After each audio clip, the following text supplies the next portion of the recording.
உங்களுக்கு ரஜினிங்கிற ஆளுமை பிடிக்க ஆரம்பிச்சது எப்போ? குடும்பம் வந்து பாரம்பரியமாக வந்து திராவிட குடும்பமாக இருந்தால் கூட நமக்கு விவரம் தெரியாத வயசுலேருந்தே ஒரு சினிமாவோ ஒரு ஏதோ ஒரு இசையோ நம்ம கேட்டு நம்ம வந்து ஒரு பழைய ஒரு கால சூழல் நம்ம வளர்ந்துக்கிறோம். அப்படி வளரும்போது நினைவு தெரியாத காலகட்டத்திலேருந்தே நம்ம வந்து ரஜினி மேலே ஒரு ஈர்ப்பு இருக்குது. அதாவது பில்லா படத்துக்கு தான் முதல்ல வந்து அந்த மை நேம் இஸ் பில்லா அந்த பாட்டு அதை கேட்டு தான் நான் வந்து ரஜினியினுடைய ரசிகர் ஆனான்னு சொல்லிட்டு எங்கள் அம்மா சொல்லுவாங்க எனக்கு.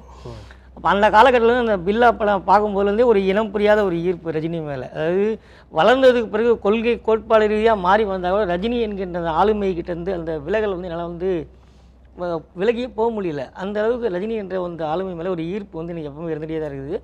நான் அது வந்து நம்ம எதுவுமே தெரியாது நமக்கு. ரஜினி படம் ரிலீஸ் ஆச்சுன்னா போய் பார்க்கணும். ஒரு ஒரு என்னமோ ஸ்க்ரீனில் இருக்கிற மாதிரி ஒரு ஃபீல் அப்படி நமக்குள்ளே ஒரு வருது. நம்ம செய்ய முடியாத விஷயத்தை அவர் செய்கிறாரு அப்படின்ற மாதிரி ஒரு ஃபீல் வருது. அதே மாதிரி பார்த்திங்கன்னா யாருமே அவரை ஜெயிக்க முடியாதோ அப்படின்ற மாதிரி ஒரு ஒரு அந்த ஃபீல் ஆட்டோமேட்டிக்காக எல்லா ரஜினி ஃபேனுக்குமே வரும்.